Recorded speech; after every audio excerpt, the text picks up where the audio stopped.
Bismillahirrahmanirrahim. Assalamualaikum warahmatullahi wabarakatuh. Alhamdulillahirabbil alamin.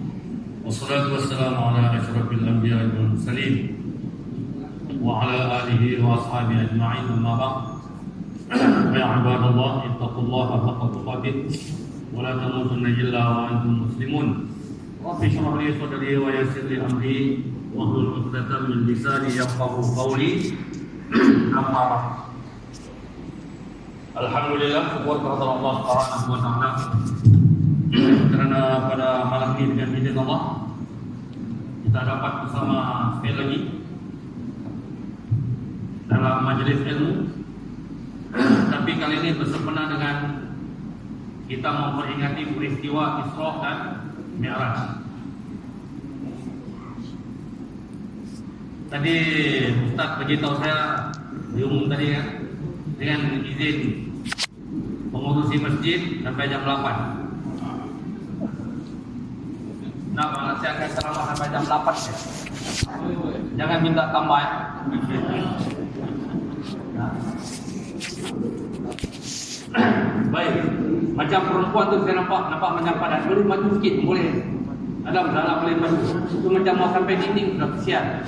Ada yang duduk, dia kena duduk di rak, kasih maju sikit pun boleh, ada masalah. Jadi kalau dekat-dekat bagus saja, saya nampak muka. Manalah tahu kan? Maju-maju sikit pun boleh, ada masalah. Ya, kesian juga perempuan. Tapi kalau yang mau bersandar, kenapa lah? Jadi dinding-dinding tiang apa boleh. Baik. Sebab dia punya ceramah ni malam lama ni. Sebab Isra Mi'raj perjalanannya jauh. Bukannya dekat. Jadi kita nak cerita semua tu, setiap inci perjalanan tu. Mekah Madinah berapa jam? 5 jam naik bas. Jadi kita mau cerita setiap inci tu. Ya, itu baru Madinah. Ni kalau pergi Palestin lagi jauh, lagi lama, lagi panjang ceramahnya. Ni mau naik lagi langit, turun balik. Jadi lama ini. Tapi nampak oleh kerana sampai jam 8 lah. Apa nanti kita tengok keadaan jam mana. Ya, kalau perlu kita tambah, kita tambah. Tapi kalau kita perlu berhenti, kita berhenti. Sebelum itu saya nak tanya, nanti masuk waktu Isya adakah perlu azan dulu kah atau macam mana? Kalau mau azan dulu boleh, tapi janganlah pula lepas tu sembahyang sunat. Ini lepas azan di sini dia sembahyang sunat. Macam mana mau ceramah pula? Kita hanya sekadar memberi laluan. Tapi kalau mau terus pun ada masalah. Sebab kadang-kadang bila kita azan ni, dia pandai keluar pula. Keluaran pula. Baik, tapi apa? Kalau mau nanti diazankan, bagi isyarat sama saya. Saya tidak ada masalah. Santai-santai saja kita. Tapi kalau mau terus pun, tidak ada masalah. Saya terus ya. Nanti baru kita azan untuk kali kamat. Ya. Azan nanti saya beritahu. Contohlah jam 8 kita azan. Tak apalah pakai mikrofon. Yang penting kita menunaikan hak sembahyang, yaitu azan. Zaman Nabi ada mikrofon, mana ada pun zaman kita aja ni. Okey, apa? Kamu terus. Jadi perempuan, terus gitu, maju-maju sikit, kasih selesa sikit, ya. Bagi dia selesa, barulah. Baik. Kalau kita panggil ustaz manapun ceramah pasal Isra dan Mi'raj ni, ayat apa dia akan baca? Surah Al-Isra ayat 1. Panggillah ustaz manapun. Inilah ayat yang akan baca. A'udzubillahi minasyaitonirrajim. Bismillahirrahmanirrahim. Subhanalladzi asra bi'abdihi lailan minal masjidil haram ilal masjidil aqsa alladzi barakna hawlahu linuriyahu min ayatina innahu huwas samiul basir. Itulah ayatnya. Tak lama lagi kita akan masuk Ramadan. Ustaz penceramah yang kita jemput, ayat apa lagi dia baca? Ya ayyuhalladzina amanu kutiba alaikumus shiyam kama kutiba alal ladzina min qablikum la'allakum tattaqun. Ya. Bolehkah kita pimpin ayat lain? Memang itulah ceritanya sudah. Jadi bila saya baca ayat tadi itu, jangan bilang tuan-tuan balik juga ayat itu ya. Ada ayat lain. Memang itulah ceritanya. Cuma kita macam mana kita nak cerita berkaitan dengan ayat itu. Baik, Allah Ta'ala mulakan dengan subhanalladzi. Apa maksud subhanallazi? Kalau saya tanya tuan-tuan ni, kalau tuan-tuan jawab, saya rasa pasti tuan-tuan akan jawab, Maha suci Allah. Maha suci Allah yang telah memperjalankan hamba. Selama ini kita terjemahkan Maha suci Allah, Maha suci Allah, masukkan, meresapkan dalam hati kita maksud itu. Subhanallah. Dia hanya sekadar berlalu begitu saja, dia tidak masuk di hati. Jadi yang sebetul-betulnya subhanallah ni apa? Bila sebut Maha suci Allah, sucinya Allah daripada segala kelemahan. Apa yang melemahkan, apa yang mencacatkan, semuanya Allah Ta'ala nak ada semuanya. Jadi menunjukkan bahawa kalau Allah Ta'ala tidak lemah, jadi dia merupakan hebat. Hebat Allah Ta'ala. Sebab tu saya terjemahkan subhanallazi ni, Maha suci Allah ni, saya terjemahkan hebatnya Allah yang telah memperjalankan hamba-Nya pada suatu malam daripada Masjidil Haram ke Masjidil Aqsa. Sebab waktu itu perjalanan daripada Masjidil Haram nak ke Masjidil Aqsa makan masa lebih kurang 2 bulan, lebih kurang. Dalam ayat ini Allah kata, aku kasih jalan dia 1 malam saja. Yang ini yang dipanggil Isra. Ya. Ini dipanggil Isra. Nabi dibawa jalan daripada Masjidil Haram ke Palestin, Masjidil Aqsa. Ini dipanggil Isra. Mi'rajnya di mana? Mi'rajnya begini. Naik ke langit. Jadi ceritanya malam ini begini, lepas tu baru begitu. Ya, kita tengok mau sampai di mana. Kalau sampai di sini jam 8, yang ini nak ada sudah. Kalau sampailah. Di mana kita sampai. Okey? Kalau sudah sampai mau turun balik. Nabi kan nak sampai ke Sidratul Muntaha, Nabi turun balik. Tengoklah, kalau sempat turun balik kita turun. Kalau tak sempat apa boleh buat. Kita buat sini keluar. Tapi malam ini saya mau kasih sampai. Sekarang saya mula daripada permulaan. Nanti mungkin di tengah kita lompat bahasa YouTube apa skip. Dia orang cerita lain. Kan? Dia juga lah. Kita kalau mau tengok apa-apa kan dia ada skip kan. Kita tekan tu dia lompat, dia nak mau. Jadi kita skip dia, kita akan pergi hujung. Kenapa saya pilih mau pergi hujung? Pasal di belakang ramai perempuan. Sebab di hujung tu dia ada cerita khusus untuk perempuan. Ya, yang awal-awal ni cerita umum lah. Kemudian di hujungnya khusus untuk perempuan. Jadi kita mesti sebut pasal perempuan. Sebab kalau harap tuan-tuan mana pernah tegur ataupun nasihat isteri. Isteri yang balik-balik nasihat kita. Pasal kita ni bukan berani sama bini kita. Biarpun macam mana hebatnya, biarpun dia keturunan Arung Palaka, tapi sama bini kompom takut. Tahu gak Arung Palaka? Pahlawan Bone apa? Palaka. Okey, kamu ni. Maha suci Allah yang telah memperjalankan hamba-Nya pada suatu malam daripada masjid ke masjid. Nak bagi tahu di sini bahawa masjid menjadi keutamaan dalam hidup kita. Tolong jadikan masjid ini masih kami pergi dalam satu perkara yang patut kita utamakan di hati kita. Hati kita ni kena sentiasa berpaut dengan masjid. Dalam satu hadis, 7 golongan yang Allah Ta'ala akan naungi pada hari yang tidak ada sebarang naungan. Antaranya adalah orang yang sentiasa disebut itu lelaki yang hatinya sentiasa terikat dengan masjid. Nanti dia balik Isya, dia fikir aku besok mau datang subuh jam berapa. Dia sudah fikir. Dia balik subuh, dia fikir lagi nanti zuhur jam berapa. Dia sudah tengok jam. Oh jam 12 aku kena mandi sudah. Hatinya terkait, berhubung dengan masjid. Nak beritahu ini tempat yang boleh membawa kita ke surga dan akan mendapat pertolongan dan lindungan Allah pada hari yang tidak ada sebarang lindungan. Jadi kalau boleh ni, saya suruh semua ni, laki-laki ke perempuan ke, tolong jadikan masjid ini satu yang amat penting dalam diri kita. Saya tengok tadi tu iklan betul. Iklan di situ.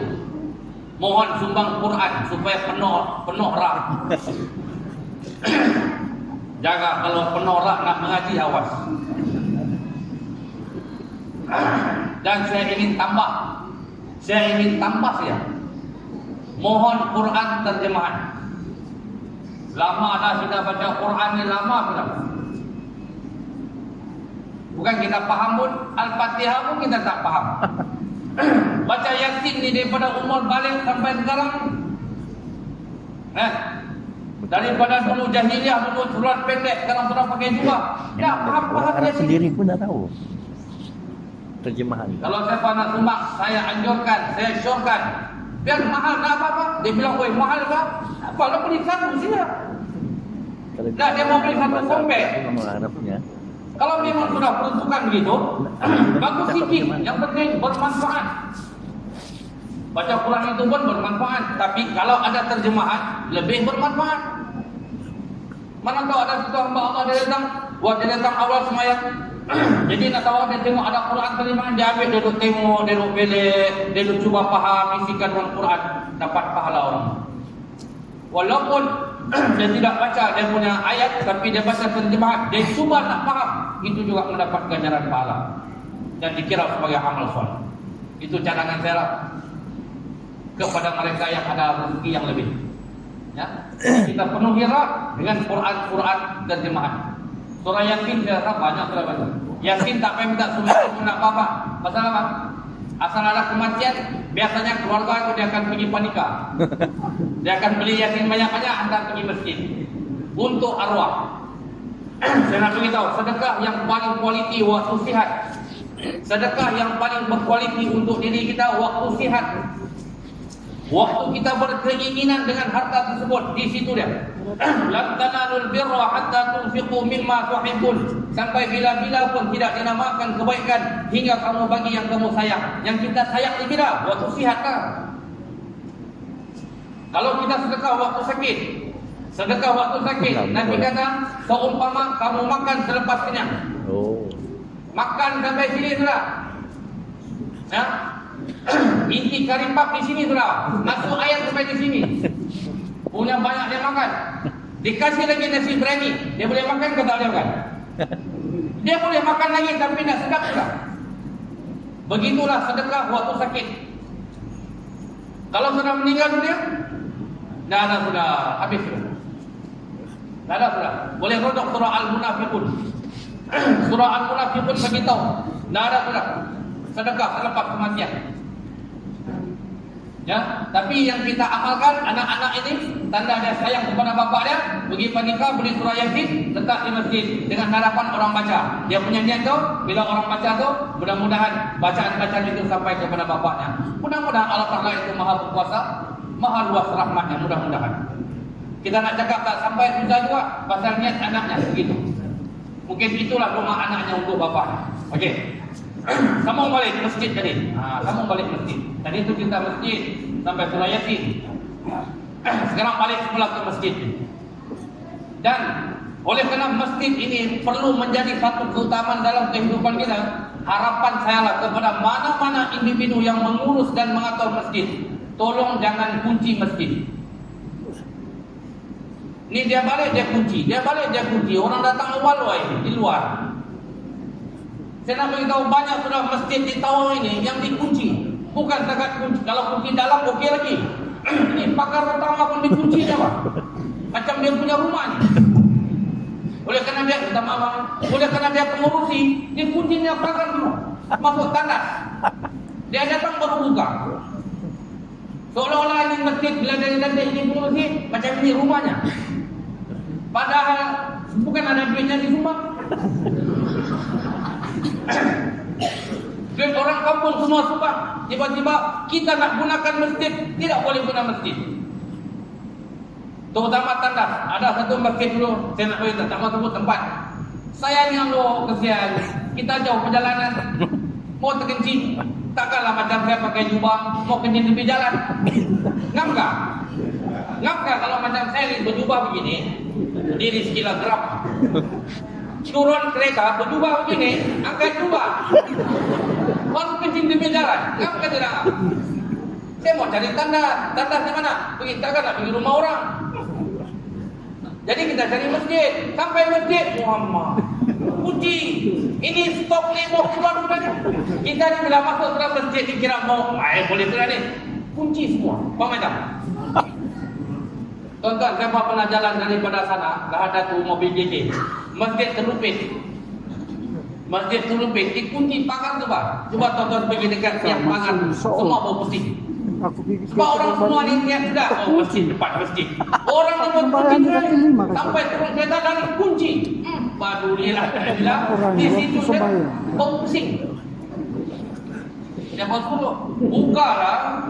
Dia bilang nanti kotor. Memang tandas kalau diguna kumpang kotor. Apa-apa pun kalau diguna kumpang kotor. Betul tak? Macam baju tuan-tuan dipakai kotor lah. Kalau nak mau kotor jangan dipakai. Kunci. Masjid pun sama juga. Dia bilang nanti berhamur buat Quran. Dapel lah. Ni tutup pakai kaca, kunci. Untuk ditengok saja. Memang dia akan berhamur kalau diguna. Tandas pun akan kotor sebab diguna. Jadi tak salah kita sediakan cleaner. Janganlah pakai tuk siap tu zaman dulu, Bang. Sekarang ni dia mau bahasa-bahasa bagus. Biarpun kerjanya tu di bawah-bawah, tapi kalau dia sebut apa kerjamu? Cleaner, lain rasanya. Anak kita pun kalau dia pergi sekolah, cikgu tanya, apa kerja bapakmu? Cleaner. Woi, macam bangga dia. Padahal kau nak tahu bapaknya pemerahnya mengemuk sehari-hari. Tapi bila sebut orang putih ni macam bangga dia. Kasihlah gaji kau sikit. Saya tengok duit masjid ni macam apa? Setengah juta pula. Kenapa setengah juta? Saya rasa tuan-tuan belum boleh ikut cara saya. Ini pengalaman saya urus waktu saya mentadbir. Saya hebat betul. Waktu saya mengatur masjid SMK Tawau, saya kasih gaji cleaner, tuan-tuan tahu berapa? 1.500. Tak lari. Ya, orang lain mau masuk kerja dia bilang nak payahlah biar lari. Alamat 1.500. Tapi kalau 300 pemajak. Dia bilang, ada urusan tu ada ya. Banyaknya urusannya. Coba kasih kau sikit. Nah, ini cadangan saya. Cadangan. Macam masjid ini kan besar. Besar ni masjid ini. Masa yang diperuntukkan untuk nak bagi bersih masjid ini lama. Berkeringat jagung juga. Kalau tuan-tuan mau rasakan, suruh yang menjaga masjid, yang kerja bersih masjid, rehat. Kita try 1 hari. Mau rasa pinggang di mana? Cubalah 1 kali. Lepas tu baru kita tahu rupanya teruknya. Sebab saya sudah rasa benar ni. Sebelum saya panggil orang kerja buat semua cleaner ni, saya sudah mula buat. Saya try sudah buat. Momok satu masjid ni yang pakai modek, subhanallah, Tuhan dia yang tahu. Lepas tu saya cuba lagi pakai yang tembak kereta tu, Pak. Cuci tandas. Oi, sengsara rupanya. Kalau lagi banyak pintu, lagi susah mau dicuci. Lagi banyak mau dicuci. Oh, rupa-rupanya sengsara juga. Jadi di situlah saya berpikir, kita kena hargai cleaner-cleaner yang kasih bersih masjid ini. Kita boleh pinjak, boleh masuk masjid, sah sembahyang kita kerana mereka membersihkan masjid. Macam mana kalau kita pinjak kotor? Mesti kita komenkan apa ini pengurusi lagi. Pengurusi lagi salah. Tapi kalau bersih kita pinjak, tidak ada pun kita ingat ni yang bertugas kasih bersih masjid. Jadi kita kena hargai ini jasa-jasa orang yang membersihkan masjid. Zaman Nabi dulu ada satu orang yang membersihkan masjid. Dia meninggal dunia, tidak pun dibagi tahu kepada Nabi. Akhirnya Nabi tanya, mana syanu-syanu yang biasa kasih bersih masjid? Orang cakap apa? Sahabat-sahabat kata, mata ya Rasulullah, dia sudah meninggal ya Rasulullah. Nabi kata, kenapa kamu tidak bagi tahu aku? Akhirnya mereka bagi tahu Nabi, dan Nabi kata, tolong tunjukkan kepadaku di mana kuburnya. Nabi pun pergilah ke kuburnya. Apa kerjanya ni? Cleaner. Nabi pergi ziarah kuburnya, Nabi sembahyang. Di situlah namanya sembahyang jenazah gaib. Ini bermulanya sejarah sembahyang jenazah gaib. Jenazah pun sudah tidak ada, sudah pun dikebumikan. Kita sembahyang, tidak ada jenazah di depan kita. Namanya sembahyang jenazah gaib. Aku belum pernah Ustaz. Nabi doakan, ya Allahumma ufir lahu warhamhu wa'afihi wa'fu anhu. Apa kerjanya? Kasih bersih masjid, tapi diampunkan dosanya oleh Allah Subhanahu wa taala. Mulia kata mulia dia? Mulia. Jadi kita sebagai kawan-kawan dia, tolong hargai kelina-kelina yang kasih bersih masjid. Tolong hargai. Kalaupun tak boleh bagi duit, terima kasih bersih. Biasa yang jaga masjid ni yang sudah berumur, yang memang nak lama lagi memang. Biasanya begitulah, biasanya. Kalau di tempat saya di Taman Kimbo, siapa yang azan memang nak panjang umurnya. Betul. Tiga sudah muadzin kami. Assalamualaikum. Sekarang ada satu orang lagi nih, dia kontrol mikrofon. Tak apa, kita tunggulah bagaimana keadaan. Tak tahu keadaan di sini, tak tahu, Allah malam. Tapi apa? Tidak ada masalah. Dia azan dia meninggal dunia. Baguslah dia menempuh jalan yang lurus. Mudah-mudahan dia meninggal dalam keadaan husnul khatimah, penyudah yang baik, tamatnya umurnya itu dalam keadaan baik. Itu yang kita mau. Okey. Sambung masjid lah. Sajalah saya rencong sikit lah. Kalau cerita terus, tuan-tuan kamu baca buku. Beli buku di Panika, Isra dan Mi'raj, duduk di rumah petang-petang baca. Nabi diperjalankan dari Masjidil Haram ke Masjidil Aqsa. Ditunggang buruk, bertemankan Jibril. Baca kan? Tak payahlah ceramah-ceramah. Tujuan ceramah agar kena mengena kita lencong sikit lah. Okey. Kemudian dalam peristiwa Isra Mi'raj ni, waktu Nabi diperjalankan ini, Nabi ada teman dia. Siapa ada teman dia? Israfil kan Jibril?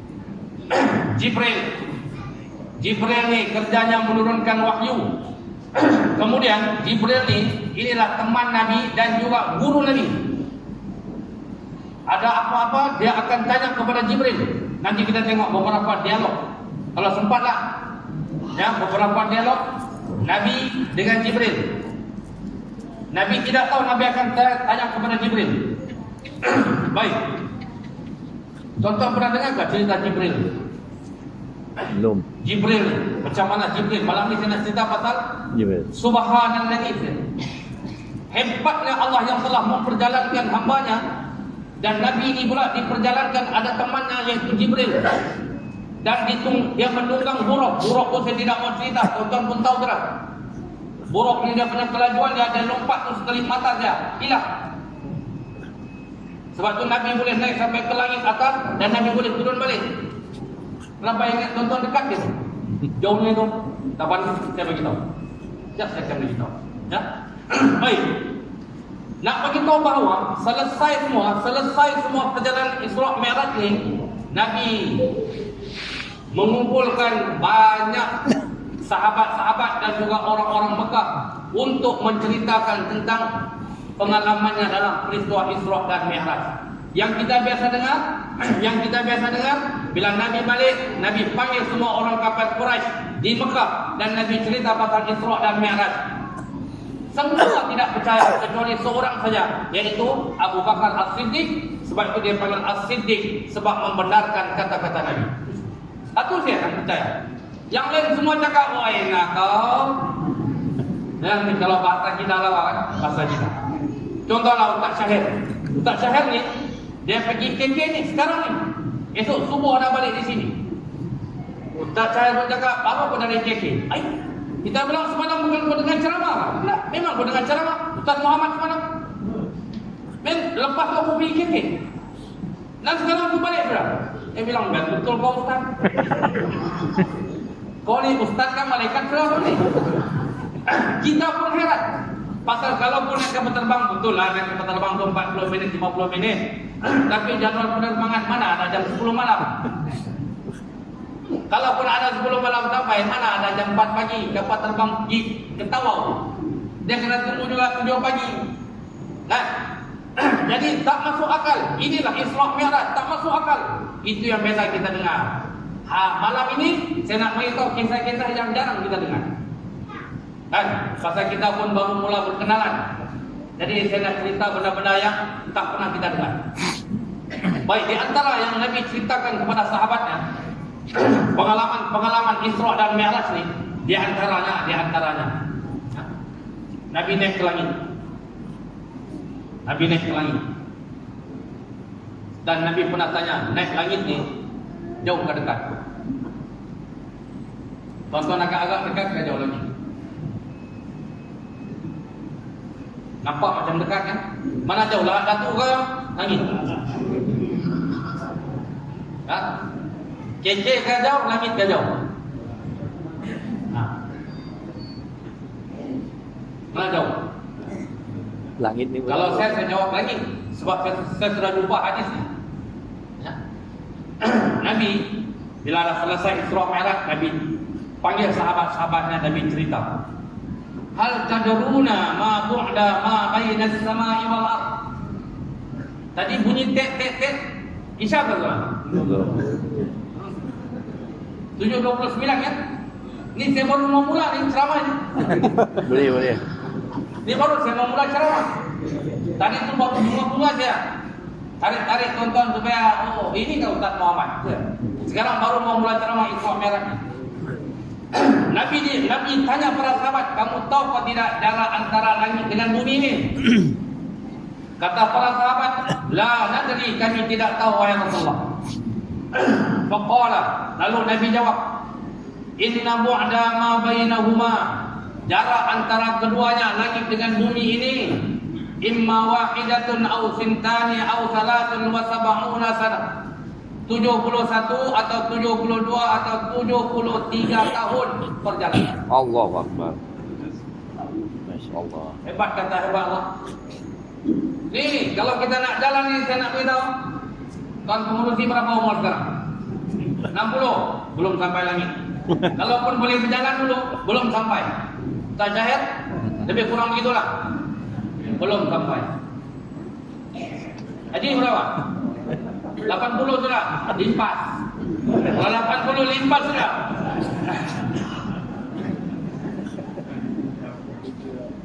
Ni, Nabi bagi tahu jarak antara langit dengan bumi ni, kalau kita boleh jalan kaki jalan, kalau ada jalannya, kita kena jalan mengambil masa 71 atau 72 atau 73 tahun perjalanan. Tapi macam mana ni?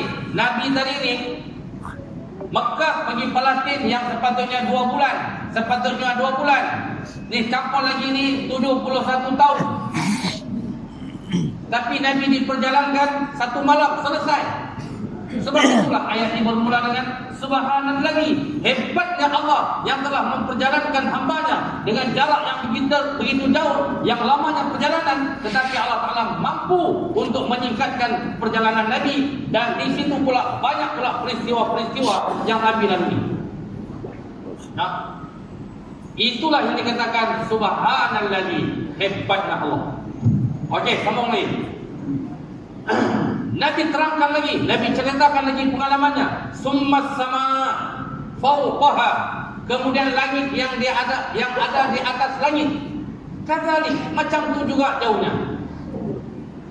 Maksudnya sekarang ni bumi yang kita nampak ini langit pertama. Di atas langit pertama tu namanya langit kedua. Kalau kita baca surah Al-Mulk ayat yang ketiga, Alladzi khalaqa sab'a samawati tibaqa.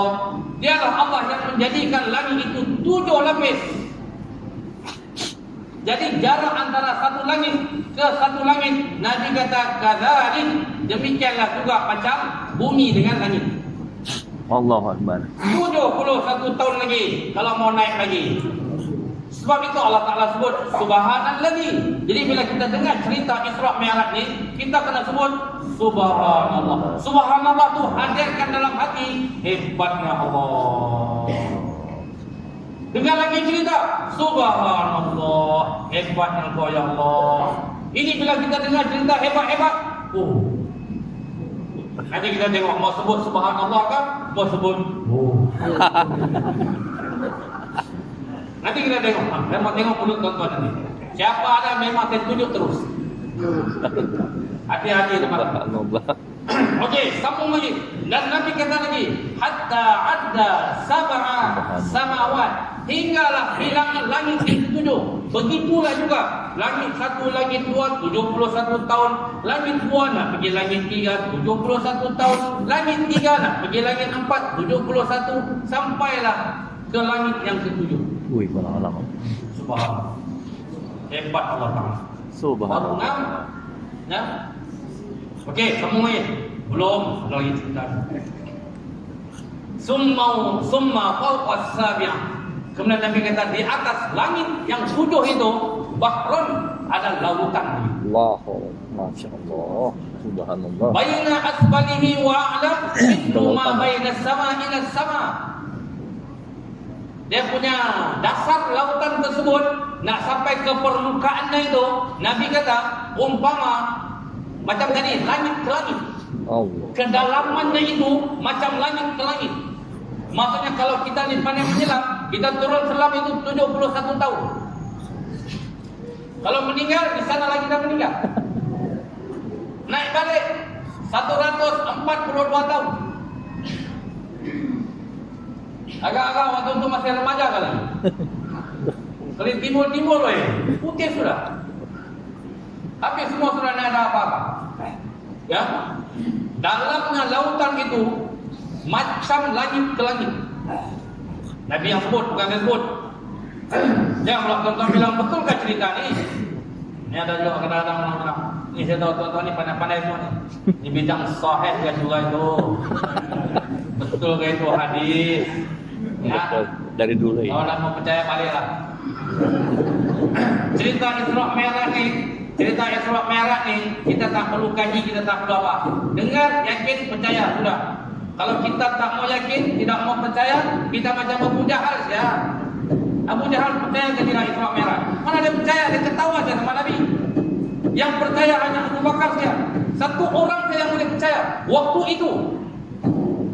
Ni kita hidup ni, alhamdulillah pada ketika ini. Kalau kita hidup pada waktu itu, mungkin kita juga golongan Abu Jahal. Mungkin.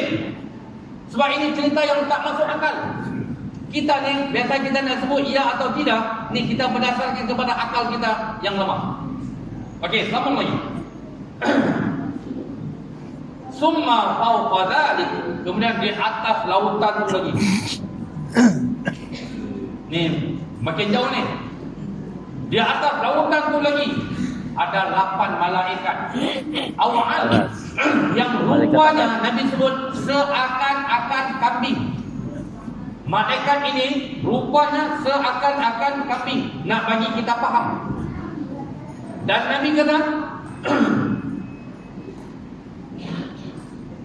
baina adlafihim wa rukbihim. Tapak kakinya nak sampai kepala lututnya. Kalau kita mau panjang dia, mislu ma baina sama ila sama. Macam antara langit ke langit. Allahu Akbar. Kakinya. Dan tahulah malaikat ini besar mana ni. Tapi di atas lautan itu ada 8 malaikat. Malaikat ini yang rupanya seakan-akan, bukan kambing ya, seakan-akan. Dan Nabi kata satu saya malaikat ini, kalau kamu tengok tapak kakinya nak sampai lututnya itu, jaraknya antara langit ke langit. Dia ada 8, macam mana tu? Agak-agak besar-besar mana? Ada besar-besar meja ni kan? Okey, tengok lagi. Summa ala zuhurihimul arsh. Di atas belakang 8 malaikat inilah terletaknya arsy Allah. Yang kita dah baca dalam surah Al-Hajj. Banyak malaikatnya dalam ada 4. Ada wa huwa rabbul arsyil azim. Dialah Allah yang memiliki arsy yang itu doa besar. Kan? Besarnya macam mana? Besarnya arsy Allah Ta'ala ini kena dipikul oleh 8 malaikat. Kukunya nak sampai kepala lututnya macam langit ke langit. Allah, Masya Allah. Kapan nanti kita tengok lagi macam mana lagi dia punya saiz sekejap. Okey, kita kembali semula kepada Jibril tadi. Ya. Kawan Nabi ni, teman Nabi dalam tugas Isra Mi'raj. Ini nak kaitkan dengan malaikat tadi ni, malaikat yang Kakinya tadi ini antara langit ke langit. Dan kalau kita rodok dalam surah Al-Haqqah, tuan-tuan, di mana surah Al-Haqqah? Mesti tuan-tuan bilang di mana ya? Kalau tak terus cari di surah Al-Haqqah, Al-Mulk saya aku tahu. Pasal Al-Mulk sudah di terakhir itu. Surah Al-Haqqah pernah tahu di mana? Al-Mulk, dan kalau tengok Quran Al-Mulk, depannya lagi surah Al-Falaq. Depannya sikit lagi Al-Haqqah, Mal-Haqqah, wa ma adraka mal-Haqqah. Dalam ayat 17 Allah Taala sebut wal malaku ala arja'iha wa yahmilu 'arsy rabbik fawqahum yawma idzin thamaniyah. Ni Allah Taala sebut ni. Tadi tu hadis Nabi. Sekarang ni Allah Taala sebut dalam Quran ni. Ada 8 malaikat di atas belakang mereka itulah dipikul di atas belakang mereka itu arsy Allah. Ini semua ni saya nak beritahu. Nabi cerita waktu perjalanan Isra dan Mi'raj ketika Nabi bersama dengan Jibril. Jibril ni pun saya nak beritahu, waktu Nabi bersama dengan Jibril ni dia menampakkan bentuknya, rupanya yang original, yang membuatkan Nabi kita jadi terkejut bila tengok, wah ini dia bilang kau. Jadi begitu. Nabi ni dia tengok Jibril dalam bentuk original 2 kali. Pertama di Gua Hira. Sebab tu siapa yang pernah pergi umrah, pernah pergi haji, mungkin diterangkan oleh mutawif, ada satu bukit bertentang dengan Gua Hira tu di sebelah sini. Di Gua Hira di sini, tapi dari sini namanya Jabal Jibril. Kenapa nama Jabal Jibril? Di situlah Nabi nampak bentuk original Jibril. Dan pada ketika itu Jibril hanya mampu membuka sayapnya satu kanan, satu kiri. Sedangkan Nabi sebut dalam peristiwa Isra Mi'raj, Nabi kata ra'aitu Jibril ala sidratil muntaha. Aku melihat Jibril di sidratul muntaha. Walahu sittami'atin janah. Dia memiliki 600 sayap. Maksudnya 300 kanan, 300 kiri. 2 sayap dia buka tutup semua langit. Jadi besar kata besar Jibril ni. Oh, mesti kita bilang besar itu. Kenapa dia tak boleh buka semua sayap di bumi? Kenapa dia kena buka di Sidratul Muntaha? Waktu di Sidratul Muntaha ni, memang dia buka semua sayapnya, 600 sayap. Sampai bila Nabi tengok, Nabi kata apa? Ma'a'zama khalquka ya Jibril. Oh, besarnya kau Jibril. Nah, hebatnya kau Allah Ta'ala ciptakan. Apa jawab Jibril? Ya taqulu hadza Muhammad. Jangan kau cakap macam tu. Ada lagi yang lebih besar. Ni Jibril ni dalam bentuk original. Nabi dah nampak 2 kali. Kalau kita tengok dalam apa ni, dalam surah An-Najm pun Allah Taala sebut walaqad ra'ahu nazlatan ukhra. Sungguh Nabi kita ini melihat Jibril pada kali yang lain. Maksudnya pada kali kedua dalam bentuk original. Memang besar Jibril. Bayangkan 2 sayap tutup langit. Kalau dibuka semua sayap apa macam? Tercucuk tu langit. Apa? Okey. Walaupun ni tengok di sini kita nak ambil pengajaran ni. Walaupun Jibril ini dipuji. Nabi yang puji dia, oi nak hebatnya kau. Kita kalau dipuji apa macam? Siapa di situ kan yang pastikan? Tu yang duduk sana. Lepas subuh naik pergi tembok. Kita bilang tingginya bukit tu, macam tak ada gitu. Dia bilang hebatnya kau, kau tengok.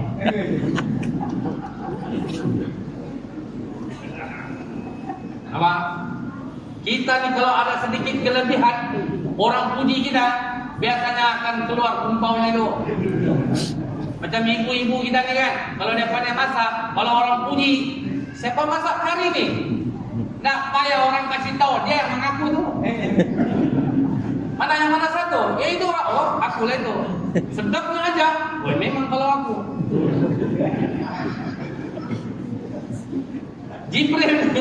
Jibril, walaupun Nabi cakap, woi nak kau, farnya. Hebatnya kau, Dia kata apa? La taqulu hadza Muhammad. Jangan bercakap begitu. Ada lagi yang lebih besar. Nabi dia siapa? Maka Jibril bagi tahu Nabi, Israfil. Contoh kena Israfil. Siapa pernah jumpa? Benar. Apa tugas Israfil? Yang kita kalau kita baca buku Al-Quran ini, nah Israfil ini ditulis kerjanya meniup sangkakala. Kita pernah tahu sangkakala itu apa? Yang kita tahu tiup, kita tahu. Trompet. Macam ini tiup. Tiup lah. Sangkakala. Mana kita tahu kalau saya budak-budak ni lagi mana dia tahu apa-apa? Yang dia tahu game sama latuk-latuk dia.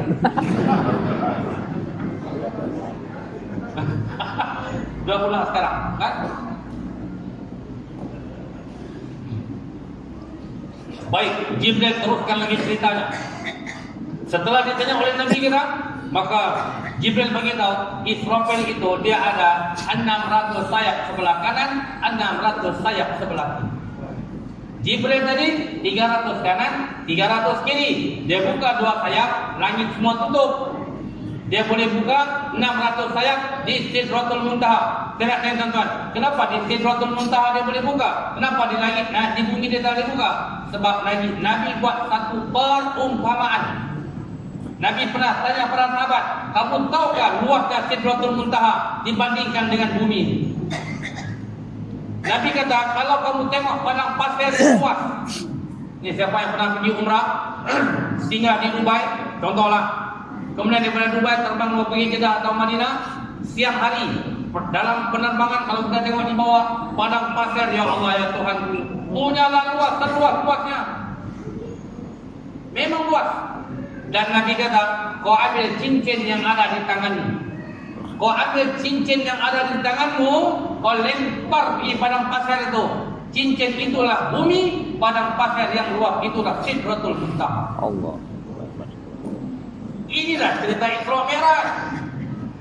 Cerita yang luar biasa, yang tak masuk akal. Cincin tuan-tuan ada tak besar-besar begini? Siapa cincinnya besar-besar begini? Mana ada? Cincin semua kecil-kecil siapa? Ikut sen jari, cincin. Bukan gelang, bukan rantai. Cincin, ambil cincin, lempar. Di padang pasir, bukan dalam masjid. Di padang pasir yang luas terbentang. Nabi kata itulah Sidratul Muntaha.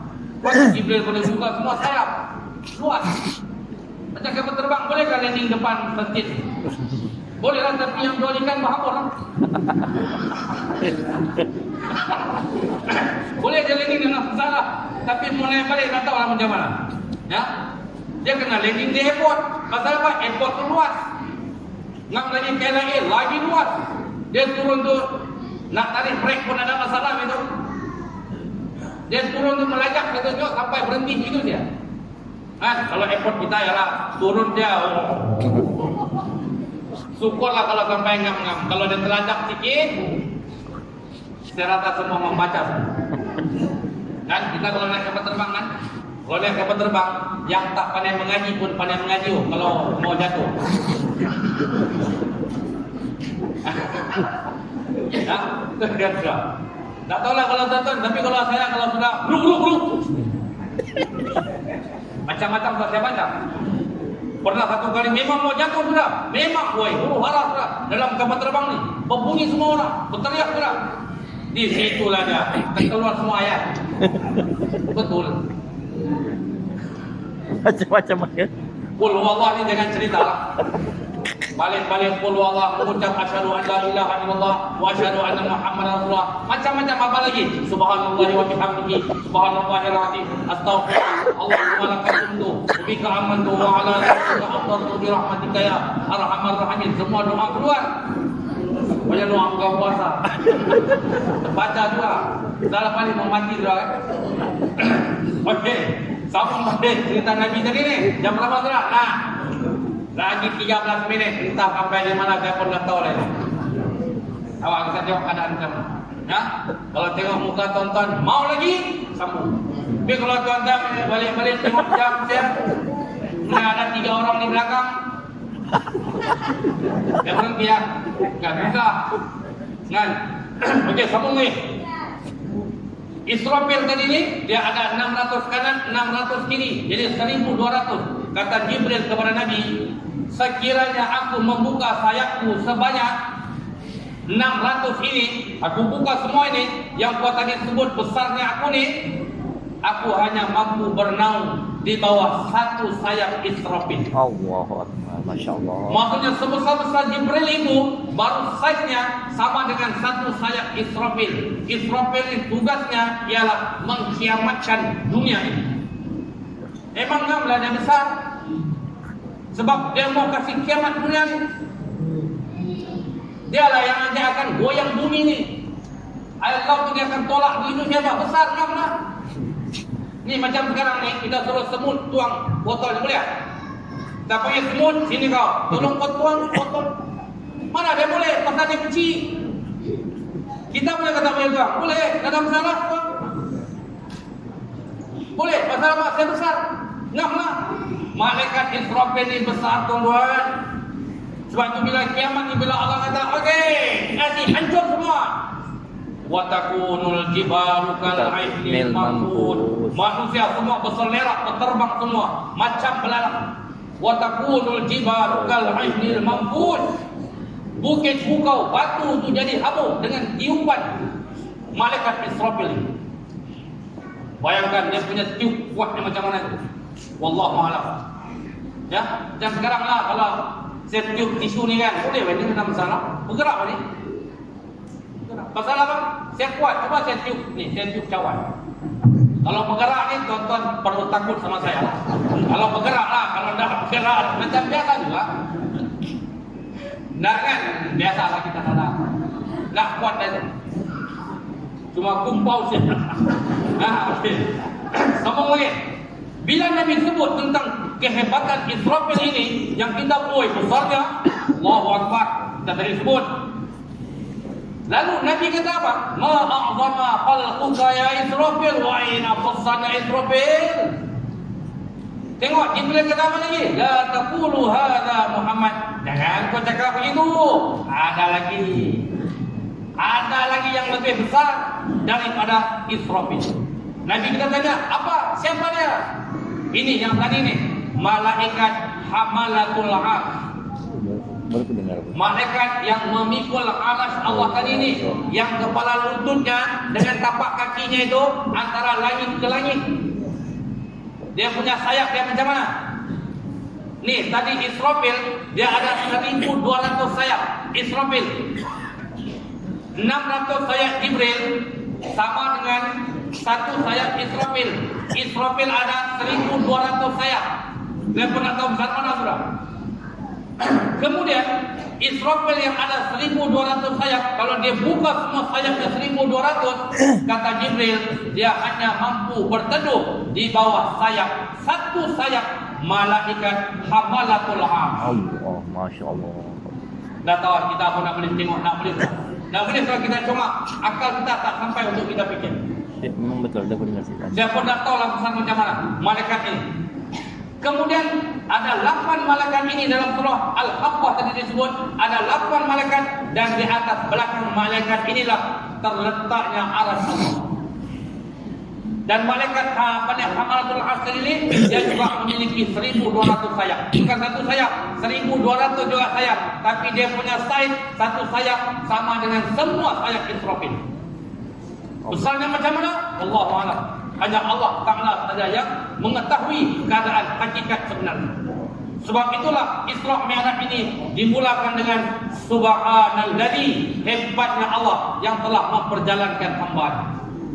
Bermula daripada Masjidil Haram, pergi Masjidil Aqsa, naik pergi langit 1, 2, 3, 4, 5, 6, 7 sampai ke Sidratul Muntaha. Dan pengalaman ini semuanya diceritakan kepada para sahabat. Dan pada ketika itu semua orang tidak percaya kecuali Abu Bakar yang percaya. Dan Abu Bakar kata, kalau itu cerita daripada Muhammad, dia pergi lebih jauh daripada itu pun aku percaya. Itulah Isra' dan Mi'raj. Minum air betul. Nak melapar. Jangan bau sana. Untuk kesehatan. Habis sudah. Dan okey. Jadi kalau kita dah tahu Jibril tadi besar, Israfil besar, malaikat hamalatul pun besar, Arasy Allah kita lagi besar. Kita semayang kita sebut apa? Kita semayang kita sebut apa? Mula-mula kita mau semayang kita sebut apa? Mula-mula rukun semayang. Yang pertama, Allahu Akbar. Betul? Siapa semayang anda sebut? Ada kadang-kadang orang semayang dia bukan sebut, dia diam ya. Mulutnya bukan dia bergerak. Tidak boleh. Sampai habis. Apa kau nak baca? Dalam hati. Tidak sah. Dalam hati semua. Nanti makan, nanti time mau makan kan? Jangan kau makan. Jangan kau stok di mulutmu, hatimu sih. Kau bayang-bayang saya kau makan. Nah, tapi time makan yang enak. Boleh dia bilang ni mesti mau disedok. Mau pula dia begitu. Bila kita sebut Allahu Akbar, wajib sebut kan? Wajib kita menyebut Allahu Akbar. Itu rukun qauli. Apa maksud Allahu Akbar? Allah yang kita tahu ni. Allah Maha Besar. Selama ni yang kita tahu Allah Maha Besar. Besarnya macam mana? Ni Jibril tadi, sebab tu Jibril kata, wahai Muhammad, jangan kau cakap aku besar. Ada lagi yang lebih besar. Israfil. Bila Nabi puji Israfil, Jibril kata, jangan kau cakap itu. Ada lagi yang lebih besar. Ni arasy Allah pun besar. Allahu Akbar. Allah Maha besar daripada segala-gala yang disebutkan tadi. Allah. Betul. Baru kita nampak yang kita duduk semayang ni, Kan? kita duduk sembah Allah ni, Betul, kan? nak beritahu Allahu Akbar. Allah Maha besar. Kita ni agak besar mana ni? Tidak payah kau tengah-tengah. Jadi kita ni kecil ke besar di sisi Allah. Tapi itulah sombong. Kau tahu tak mata orang sombong macam mana? Senang saya mata orang sombong. Waktu time salam ni ada salam-salam ke? Ada. Kalau lepas semayang ada salam-salam kan? Sebab setengah majlis tak salam, kerana dia bilang ini semua bukan sunnah. Ya? Dapatlah tuan-tuan salam-salam. Waktu salam tu tuan-tuan tengok muka angkat, tengok kapek. Tengok ke muka. Mesti mau tengok muka. Ikut lambung ke muka. Lama tunjuk sikit cara, tunjuk cara.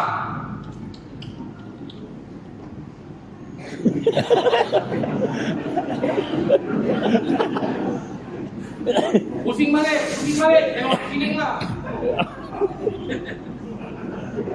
Keluar balik. Tonton lah, itu ciri-ciri orang sombong tu. Itu ciri-ciri orang baru habis semayang, sombong tu. Tadi bukan main lagi, sujud bukan main lagi. Oh, imam bangun mau salam dah, dia belum lagi sujud, dia belum lagi angkat kepalanya. Kata ada orang begitu, imam mau bagi salam dah, dia masih lagi sujud. Kita bilang, weh, lamanya dia sujud. Punya lama dia sujud, tapi lepas tu salam malas mau tengok muka orang. Quran sebut, Quran yang kita dulu baca tu, wala tusa'ir khaddaka linnas, jangan kau palingkan mukamu daripada manusia. Tak boleh. Jumpa siapa pun yang namanya manusia, kita kena tengok muka dia dan kita kena senyum.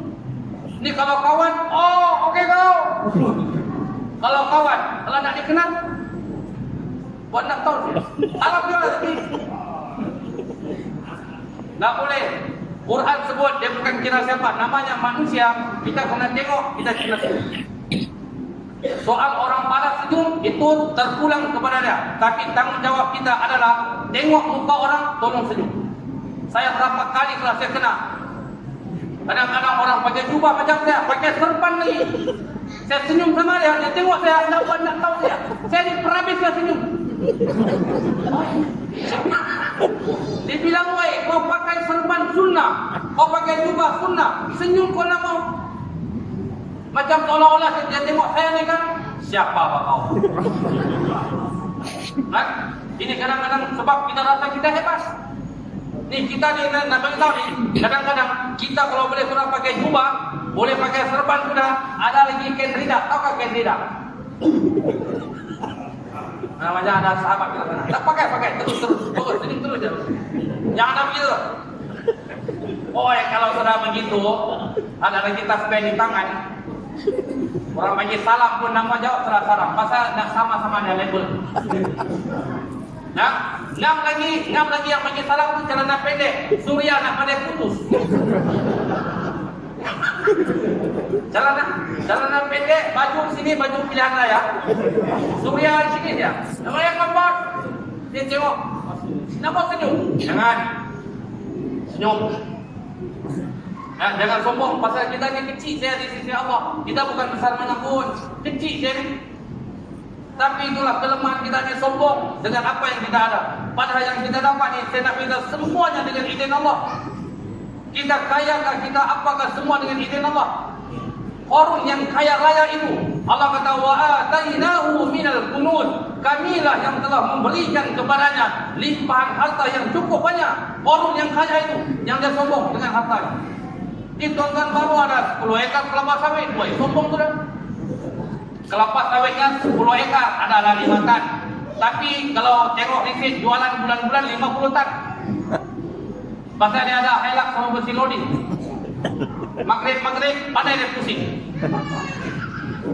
Tengok siapa yang sedang menumbak, ngam. Buat tunggu maghrib. Puyuh tak ada masalah, puyuh dia bukan tanya halal ke haram. Naik motor pun bawa standar sawit 3 pun dia bilang yang penting sawit. Jangan kau bawa plastik saya, aku nak beli plastik. Yang penting sawit. Kau beli kau curi kau apa pun tidak mau tahu. Yang penting sawit. Ya, puyuh bukan susah. Tuan-tuan ni macam puyuh tu di hati tuan-tuan sudah ni. Banding sama saya kan, Ustaz Muhammad bukan kenal semua ni. Puyuh, oh tahu.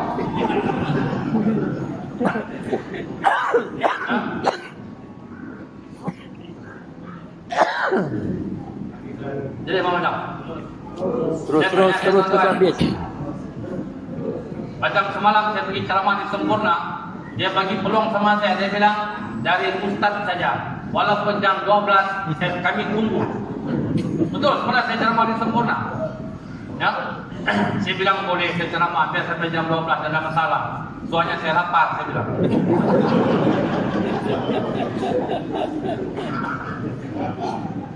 Sama lah juga di sini pun boleh ceramah macam-macam boleh, tapi lapar.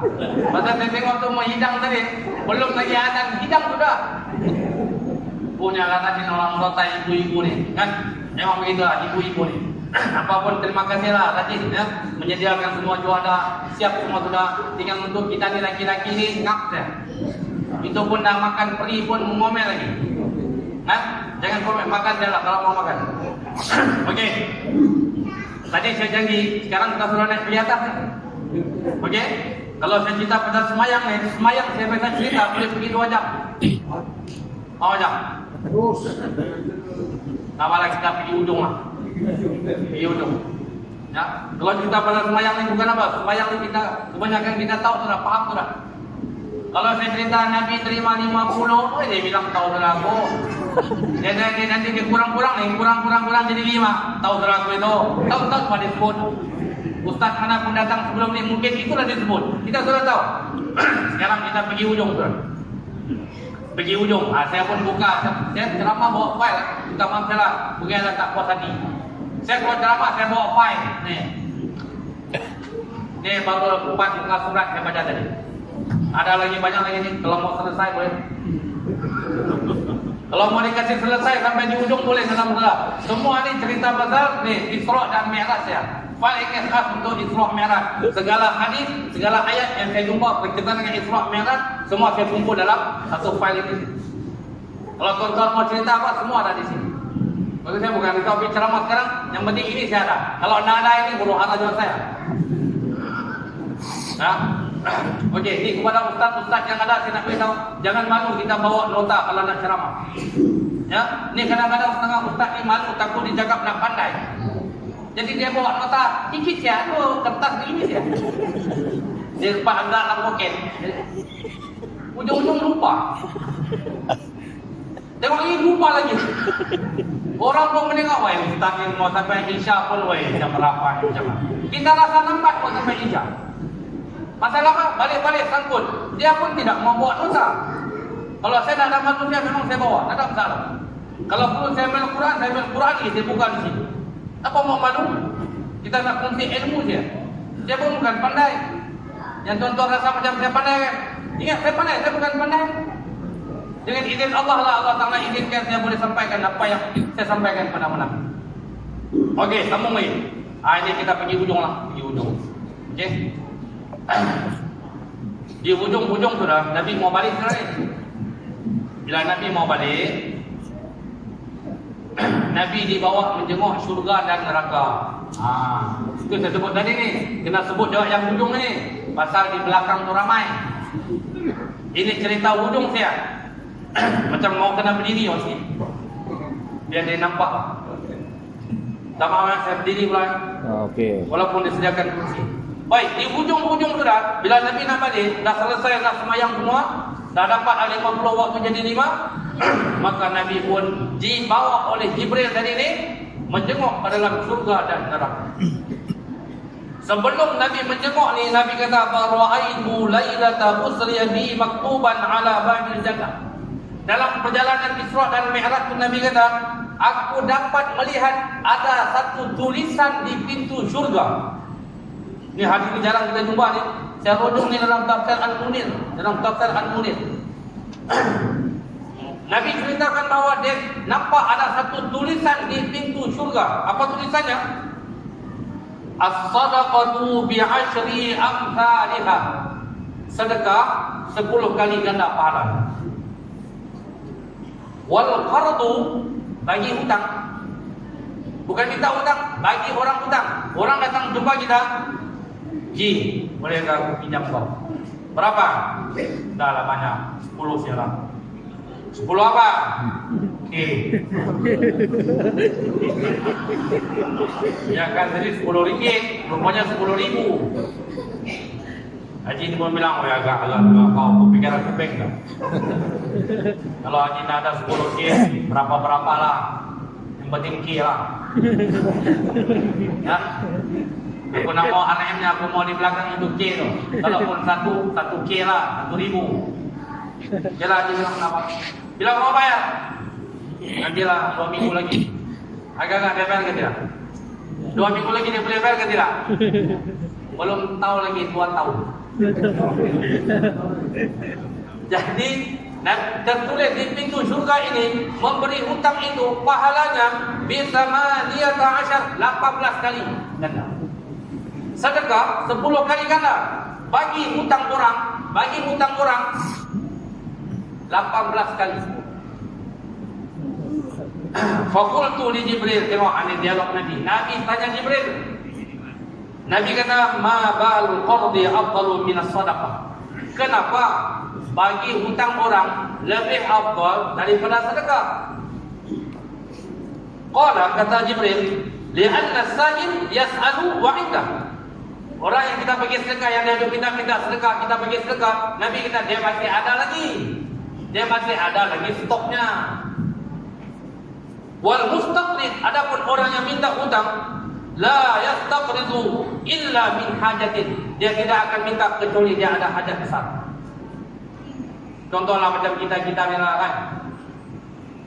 Mungkin pendapatan kita sedang-sedang lah. Ada bukan tidak ada duit, ada. Tiba-tiba anak kita dapat masuk U di KL. Nah, bukan di GG ni. Kalau GG boleh naik Pak Tungma. Ada masalah ini mau di KL, mau naik lagi Asia apa semua. Kira tiket campur yuran mau juga 6.000. Kita hanya ada simpanan 3.000 saja. Di mana lagi mau cari 3.000? Kita pun tengoklah buka mana yang berduit ni. Dia tengok-tengok, dia bilang macam Haji Pura boleh. Banyak. Ya, banyak ni. Boleh ni, boleh. Dia pun pergilah jumpa Haji. Dia pun pandai lah, dia tahu kalau dia minta 3.000 bukan dapat ni. Dia kasih up tinggi-tinggi lagi. Boleh kan pinjam 5? 5 apa? 5K. Boleh lah, kalau aku bagi 3 sekarang yang ada bilang. Ya. Maksudnya pancingannya tu ngap. Kena. Ngap dia dapat 3K, cukup 3K, 3.000. Dapatlah anaknya. Okey. Tengok, dia berhajat kepada dia tu. Sebab itu bila kita bagi hutang dia ni untuk memenuhi hajatnya ini, pahalanya itu 18 kali ganda. Yang paling bagus lagi, dah kita bagi, dia kena janji ni, dia kena janji 2 bulan ni. 2 bulan aku bayar. Okey? Kita menunggu-nunggu, 4 bulan sudah ni belum.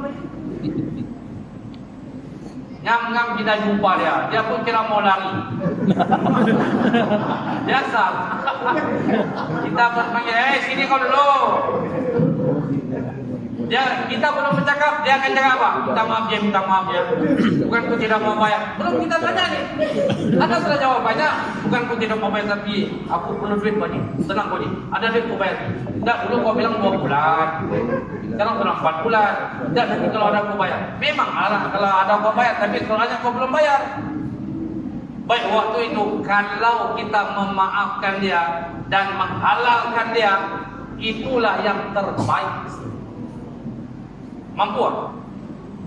Siapa mampu?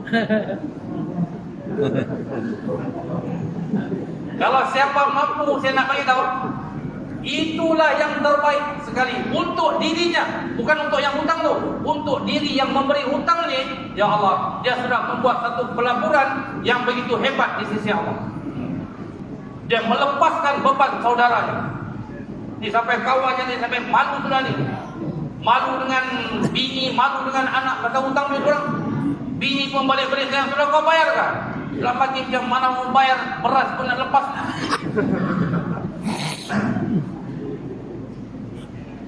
Itu nak bayar. Tapi kalau orang itu hutang kita, ini nak beritahu di hukum ya.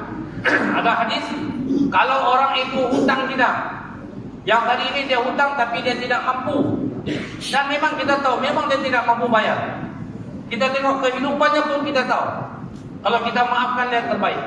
Sekarang ini kawan kita, jiran kita, dia hutang kita. Dia jadi nak bayar tapi tak bayar-bayar. Tapi yang kita tengok dia balik-balik cat rumah. Tukar ring kereta. Saya bilang, ring kereta kok boleh tukar? Hutang 2.000 kau nak boleh bayar. Betul tengok lagi, bininya pakai cincin ni, setiap jari. Bini kita yang kita bagi hutang ni satu saja. Bininya yang hutang kita ni, 4 jari ni. Kalau pergi tempat orang kahwin, balik tu. Begini saya kerja. Mau kasih nampak tu cincin. Padahal hutang. Baik, orang yang mampu bayar hutang tapi tidak mau bayar hutang. Dalam Islam mengharuskan kita untuk memalukan dia dan juga mengambil tindakan untuk dia dihukum oleh pihak pemerintah. Ini bagi mereka yang mampu bayar hutang tapi mengelak tidak mahu bayar hutang. Jumpa di tempat orang kahwin, kita pun lama sudah cari dia. Dia pun pergi petang terang. Dia fikir tak ada berani orang kan. Dia fikir tak ada berani, tak ada orang. Dia pun pergi petang. Ngam. Dia sudah begini mah kau nasi. Kita yang bagi hutang pun sampai tua. Kita bilang ngam kau tunggu. Boleh kita berteriak sama dia boleh. Hoi, mana kau mau lari? Mana hutangku?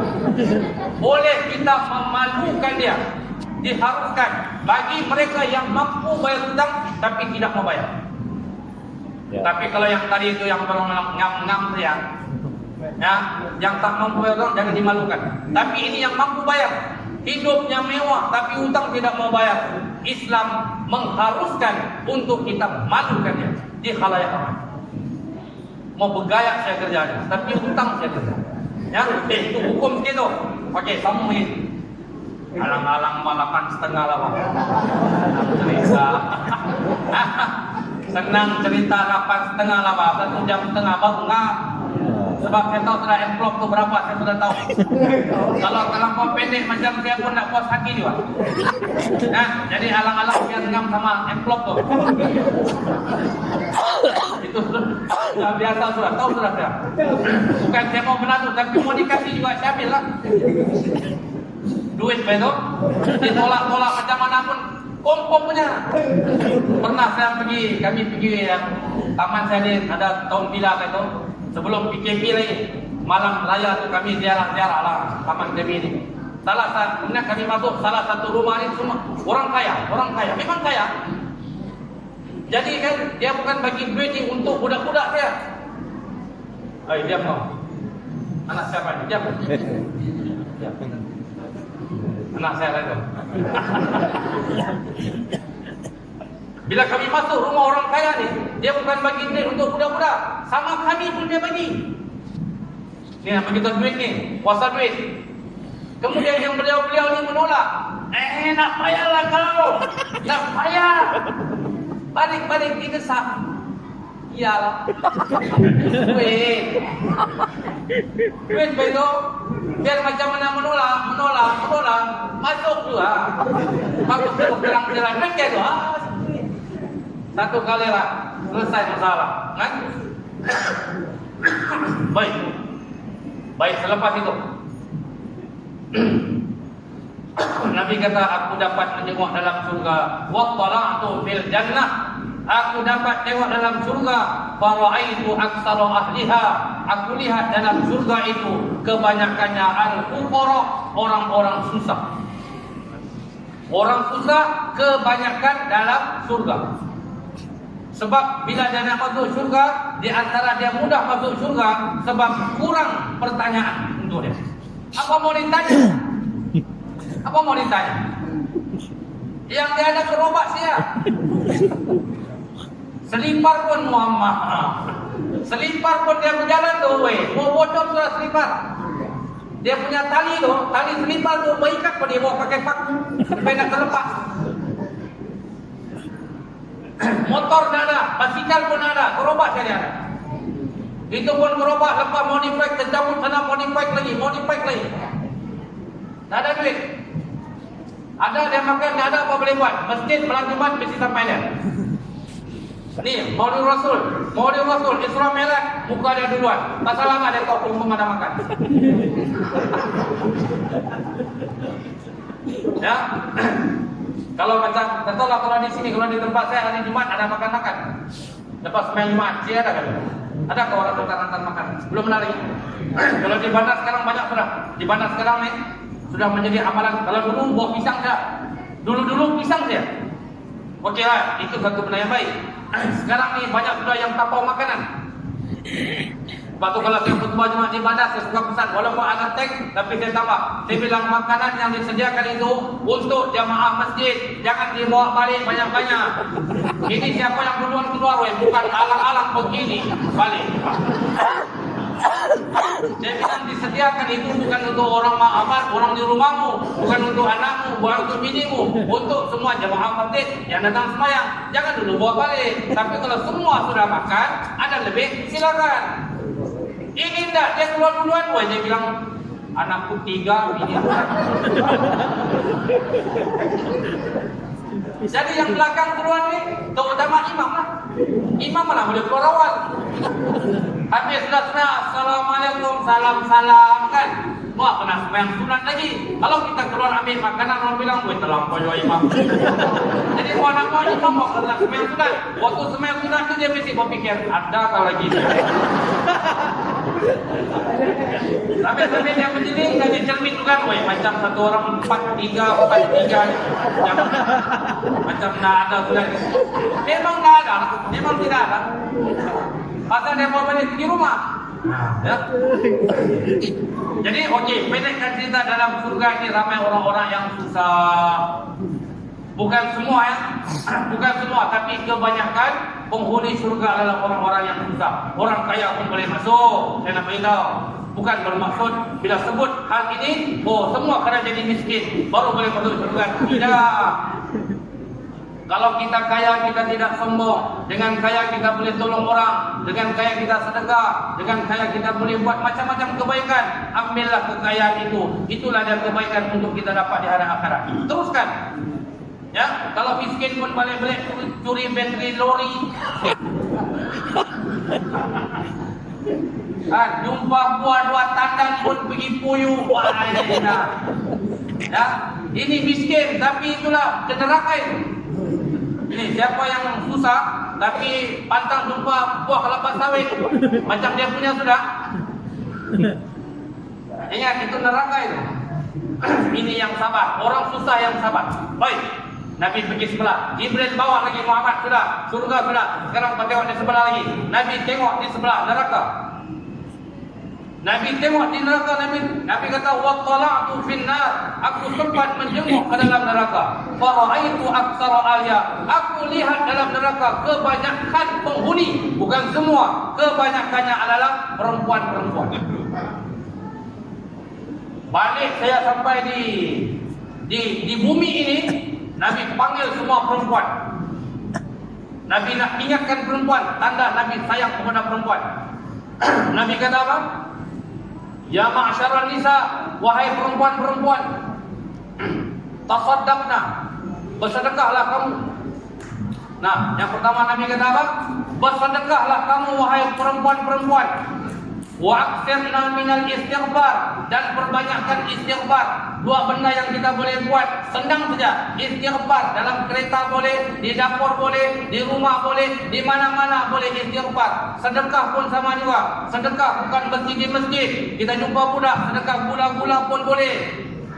Jiran kita sebelah, kita tengok macam dah ada pun bunyi kuali-kualinya, kita masak mie goreng lebih, kita hantar pergi sebelah. Tapi mie goreng kalau hantar mesti ada lada kicap. Baru ngam dia makan. Kalau tak ada lada kicap, mie goreng saja tak boleh jalan. Tahu ini? Tahu ini mie goreng mau ada lada. Itu saja. Hantar pergi sebelah, itu juga sedekah.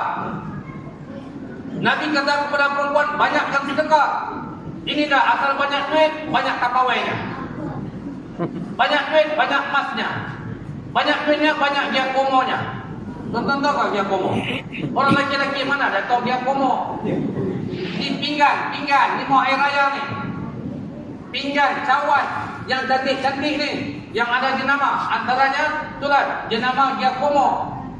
Kita laki-laki mana tahu, yang penting pinggan. Kau kaca kah, kau plastik kah, ada nama kah, ada bunga, kau nak kisah. Yang penting pinggan, boleh letak nasi, boleh letak kuah kari, letak sayur, dia nak tumpah, aku boleh masuk dalam mulut, itulah pinggan. Cukup.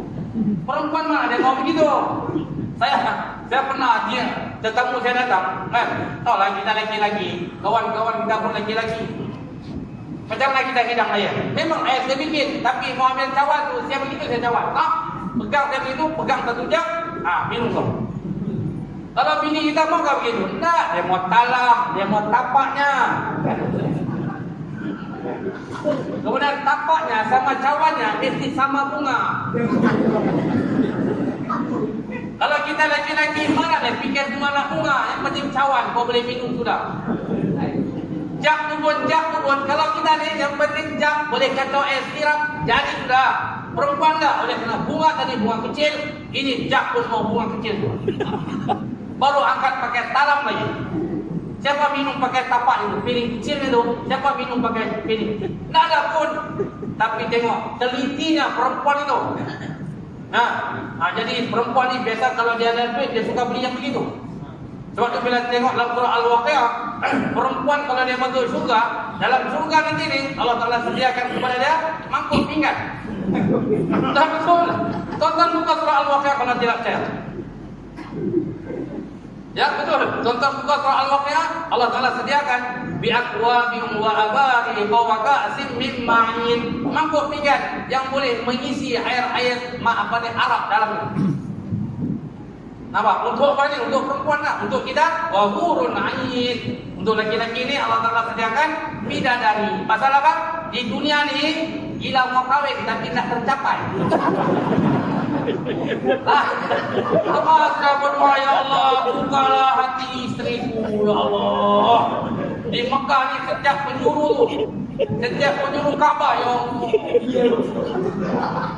Masuk ini Ismail, ya Allah, bukalah pintu hati istriku. Tak terbuka. Nah, meninggal nanti masuk syurga, wa hurun 'ain wa 'amal bidadari. Kau doa banyak makan, hari-hari kau doa kan, satu hari 5 kali kau berdoa. Jadi 5 bidadari kau bagi untuk satu hari. 1 tahun berapa? Mau balik bidadari. Ya Allah, siapa ini? Inilah kau minta dulu. Hari-hari minta, ya Allah, bagilah aku kawin lagi satu. Nanti asar, ya Allah, bagilah aku kawin lagi satu. Tapi Tuhan tak bagi di dunia. Tuhan tahu. Pasal apa? Kalau aku bagi kau di dunia, pening kepalamu. Kau bukan ada duit pun. Gaya saya kau lebih. Nanti dalam surga dia bagi bawa baris. Disebut dalam, kalau tuan-tuan mengkaji surah Al-Waqiah, kekuatan lelaki pada ketika itu 100 kekuatan lelaki. Digandakan. Sekarang ni bukan larat sebenarnya. Nah, menengok siapa sekarang ni? Yang ada sekarang ni kuasa tengok saya tengok. Tapi nanti dalam surga ni, kita yang dah tak larat ni, kalau masuk surga, Allah Ta'ala gandakan kekuatan kita 100 kekuatan lelaki. Macam nada tu bidadari tu, biar kau baris macam mana? Macam nada. Habis dia next. Jalan, next. Ada. Next dia ada. Itulah surga penuh dengan nikmat. Itu untuk orang lelaki-lelaki, wahur main. Untuk perempuan, cawan-cawan kaca-kaca ni lah. Ya. Okey, apa lagi? Dan Nabi pesan juga apa? Banyakkan istighfar, astaghfirullahaladzim, astaghfirullahaladzim. Kenapa kena begitu? Nabi kata, fa inni ra'aitukunna aksar ahlina. Aku tengok dalam neraka tu, aku tengok, aku dapat aku tengok. Nabi kata, kebanyakan kamu ni menjadi penghuni neraka. Sebab itu aku suruh kamu sedekah, aku suruh kamu istighfar. Pasal dua benda ini boleh menghapuskan dosa-dosa kamu. Anak, Nabi ini punya sayang kepada perempuan. Betul kita ni banyak dosa, tetapi untuk nak menyelamatkan diri kita, dua benda yang sangat mudah, istighfar dan sedekah. Nabi pernah sebut dalam satu hadis yang lain, was-sadaqatu tudfi'ul khati'ah. Sedekah itu boleh memadamkan dosa-dosa kamu, kama tudfi'ul ma'un nar, seperti mana air memadamkan api. Bila kita sedekah ni dengan ikhlas hati, umpama api, ini air kita tuang padam. Besok sedekah lagi, pasal hari-hari kita buat dosa. Ya. Baik, bila jadi begitu, perempuan ni mesti mau tanya saya sekarang. Kalau ada peluang saya bagi mikrofon, mesti dia akan tanya saya kan, kenapalah kami? Nak payah tanya. Ni dalam hadis sudah pun ditanya, bangun seorang perempuan. Bangun seorang perempuan. Bila Nabi kata, wahai perempuan, banyakkan sedekah, banyakkan istighfar, sebab aku lihat kebanyakan kamu dalam neraka. Bangun seorang perempuan, dia tanya 5 ya Rasulullah. Kenapa kami? Kenapa kami wahai Rasulullah yang ramai dalam neraka? Yang curi buah bukan kami, laki kami. Yang curi bateri pun sama juga. Yang jual batu pun laki kami. Yang isap batu pun laki kami. Yang sabung ayam pun laki kami. Yang beli nombor pun laki kami. Tapi kenapa kami ke neraka wahai Rasulullah? Itu saya bagi contoh sikit lah. Nak bagi kena-kena sikit lah yang mana beli nombor tu. Sudah lah itu. Tengok, Nabi bagi jawapan khusus untuk wanita-wanita. Nabi beritahu, kamu ni ke neraka, antara sebabnya kamu ke neraka ni ada 3 benda. Yang pertamanya, tuksirnal lakna. Kamu ni terlampau banyak sangat membebel kepada suamimu. Wa takfurnal ashir, mengingkari perintah suamimu. Yang ketiganya, tuksirna syaka, banyak mengeluh dengan pemberian suami. 3 saja punca perempuan ke neraka dengan suami yang menjadi pilihan hati. Mamanya sudah lalang dulu nak bayar kau kawin sama dia. Mau juga. Rasa suami, sebab kalau kita dapat suami yang baik, yang bertimbang rasa, alhamdulillah. Tapi kalau dapat suami yang tidak baik, siapa yang suruh kita pergi pilih? Nak kahwin ni, nak kahwin, Islam sudah pesan awal lagi sebelum kita pilih, sebelum kita kahwin, tolong pilih yang beragama. Pasti kamu akan berpuas hati. Tapi kita tak, kalau orang laki-laki dia tidak akan pilih yang beragama. Dia bilang apa, biar seksi, yang penting nanti aku bentuklah dia. Mana? Ni siapa pernah bentuk istrinya? Syukurlah itu bini kita pakai tudung. Tapi kalau tiba-tiba dia buka tudung, rambutnya macam-macam warna, siapa yang berani bagi nasihat? Kita bilang, rambut apa? Kenapa ustaz kau? Jangan kira kau. Mana kita berani sama bini semua ini? Sebab tu Nabi kata, orang laki-laki kalau nak pilih bini, pilih yang memang sudah ada agamanya. Insya Allah Nabi kata pasti kamu akan berpuas hati. Kalau kamu pilih yang teruk-teruk, baru kamu membentuk, minta maaf saya. Kau cari ustazah pun susah mau dengar cakap, apalagi yang seksi. Bini saya ustazah, itu pun kadang-kadang pandai melawan dengan anaknya. Dikasih tahu itu. Suatu ketika, saya cerita begini. Satu ketika dia dengar ceramah Ustaz Kadim. Ustaz Kadim cerita kawannya meninggal. Kawannya ni hafiz Quran, hafal Quran, selalu jadi imam, ahli Quran. Meninggal, Ustaz Kadim yang urus. Mudah dia beritahu. Bini saya dengar ceramah Ustaz Kadim, dia bilang, "Bang, aku mau mengaji saya." Memang betul, sekarang mengaji terus. Dia bilang nanti kopi bikinlah sendiri ya. Bilang, "Oi, bengkok ni kalau kita bikin sendiri." Bukan tak boleh bikin, boleh bikin. Tapi soalnya kita ni laki-laki, yang namanya yang suami ni mau dilayan. Ya. Tahu tak tidak? Kenapa kita rajin lama kita lepak di kedai kopi? Kenapa? Mau dilayan kau itu. Tapi balik rumah tak dilayan. Balik rumah saya, dari mana kau? Dari masjid. Lama juga. Ada ceramah, siapa ceramah? Banyaknya soalannya. Itu yang takut tuh suami di rumah tuh. Yang biarlah aku tahu lah aku balik. Dia tanya macam-macam. Aku di sini dulu. Sebab di sini kan dilayan terus. Sini deh. Ya bang, baik tua sudah di bagian abang lagi. Macam lain semangatnya. Padahal sudah ya suami ya. Nah, balik adik yang ini pun datang. Ya bang, ada apa lagi bang? Woi, ada kalau ada potong ada. Dia jalan deh, ini deh. Ada limau. Macam-macam diminta. Pasal ni mau tengok budak ni. Budak ni pun balik abang, woi. Dia lupa dah di rumahnya. Nanti dia balik buka pintu pelan-pelan loh. Kali bukanya di ruang tamu. Mana kau? Dia bilang aku pikir tidur sudah rupa. Banyak menjaga.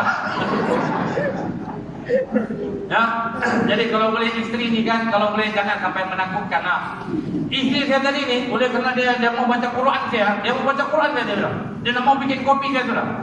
Saya kasih tahu pada. Mula-mula saya pun jadi buntu juga. Macam mana saya mau jawab ni masalah ini ni? Kalau dia ready orangnya saya boleh jawab. Ini bini tanya je. Kepala tak boleh jawab. Allah Ta'ala datangkan ilham. Wal asri innal insana lafi khusr illal ladzina amanu wa 'amilus shalihat. Semua manusia rugi kecuali beriman dan melakukan amal-amal soleh. Terus dah. Saya tengah bikin kopi amal soleh ke tidak? Dia bilang soleh. Sama saya. Kau baca Quran pun amal soleh, kau bikin kopi suami pun amal soleh, kau bikin. Sampai sekarang lah dia bikin. Tapi kita kena sediakanlah kopi, kena sediakan gula, baru dia boleh bikin. Ini suruh masak Maggi dah ada. Ya? Jadi nak beritahu apa? Isteri tolong taati suami. Kalau suami suruh bikin kopi, bikin, jangan banyak tanya. Ni kadang-kadang isteri kita ni, saya nak tahu lah kalau isteri orang lain. Kadang-kadang isteri saya, kadang-kadang dia takut perintah kita ni. Bila kita bilang bikin kopi bang, dia bikin tapi bercakap. Sudah minum mau lagi. Bagus sudah kita berehat sudah. Mau bikin tapi bercakap. Kalau dia letak sama kita dia bilang apa? Minum mau. Awas kalau kau nak minum Dia bagi lagi urutan kepada kita. Awas kalau kau tidur, kau nak minum. Esok malam kau bikin sendiri. Dia masuk tidur. Kuat tapi dengan iringan yang tidak bagus. Hati ni, buat tadi ni, memang suami mau minum kopi. Tapi bila sudah dengar pom, dah ada sudah selera mau minum kopi. Ya? Jadi kepada isteri-isteri kan, tolong berbuat baik kepada suami masing-masing. Yang menjadi pilihan hati kita 30-40 tahun yang dulu. Mak kita sudah larang, mau juga tidak. Mak kita bilang aku tengok dia ni macam lain-lain. Tidak mak, bagus tu. Bagus tu. Di depan kita memang kita nampak macam nak okey. Aku tahu bah hatinya macam mana. Sekarang rasam.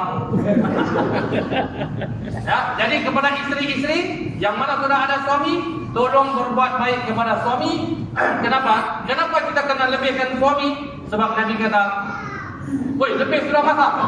Lau kuntu amiran basharan yasjudu li bashar.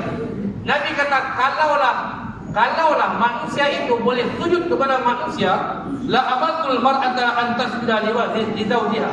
Nescaya aku akan suruh isteri-isteri sujud kepada suami. Kalau boleh, tapi tak boleh. Kita ada mak kita pun jatuh nombor 2. Suami nombor 1. Ya, bagi yang sudah kahwin ni, ingat suami nombor 1. Kena buat yang terbaik untuk suami. Kalau boleh malam ni balik buat perubahan. Handphone jangan layan sudah. Nih, biasa jari kita guna untuk apa? Begini kan? Nih, di rumah ni. Mau tidur.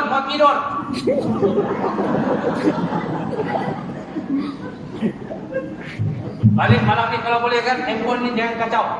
Balik siang cari charger, cucuk charger, letak tu, jangan kacau. Panggil suami, bang sini. Tiarap kau. Urut belakangnya. Gunakan jari-jari yang setiap malam kita dah urut handphone ni, gunakan untuk urut belakang suami. Suami bilang, weh, bagus pula kau dengan ceramah ya.